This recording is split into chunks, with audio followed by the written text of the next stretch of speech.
सोलापुरातील मोहोळ तालुक्यातील कामती खुर्द येथे शेतीच्या वादातून झालेल्या जुन्या वादाचे पर्यवसन खुनात झाले। मयताची भावजाई सुरेखा शिंदे यांनी डोळ्यात चटणीपूड टाकून मयतास खाली पाडले व दोघा पुतण्यांनी आपल्या चुलत्यावर धारदार शस्त्राने गळ्यावर डोक्यावर वार करून त्यांचा खून केल्याची धक्कादायक घटना कामती खुर्द तालुका मोहोळ येथे सोमवारी सकाळी 7:30 वाजण्याच्या सुमारास घडली। या घटनेमुळे परिसरात एकच खळबळ उडाली आहे। मिळालेल्या माहितीनुसार मयत संजय नागनाथ शिंदे वय 53 व सतीश नागनाथ शिंदे वय 56 या दोघा सख्या भावांची कामती खुर्द तालुका मोहोळ येथे शेती आहे।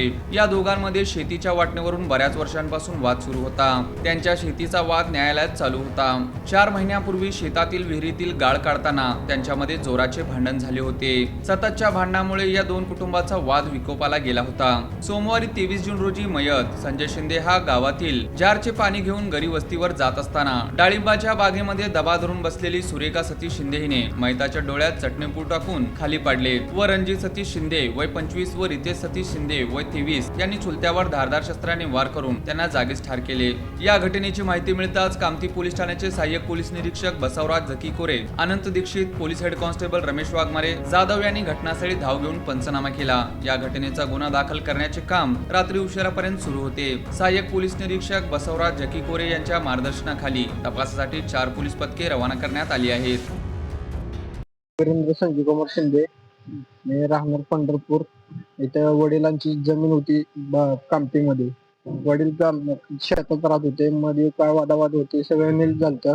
2 कोर्टाचे हे जिंकलेल्या तरी वडिलाला आज मारून हे केले, 7च्या दरम्यान मारून टाकले। दोघं भाऊ मारून टाकले, चुलत्याचे पोरं। दोन चुलत्या ते पण असेच करतात। कधी पहिले चुलत्याने पहिल्या वर्षी 4 महिन्याखालीच मारलं होतं, आता ह्या वेळेस पूर्ण नाव एकाचं नाव आहे शिवाजी शिंदे आणि एकाचं आहे सतीश शिंदे। कधी झाली घटना? सकाळच्या दरम्यान।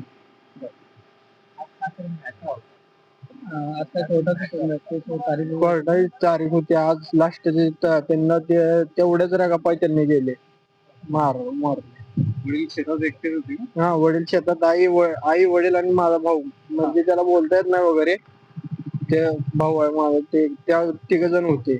यांनी काय पाणी आणायला सकाळच्या दरम्यान दूध आणायला आणि पाणी आणायला गेले। मग तेवढ्या असं कानावर आले की मग बाहेर ते असं झालं। कशाने मारले ते? तलवारीने।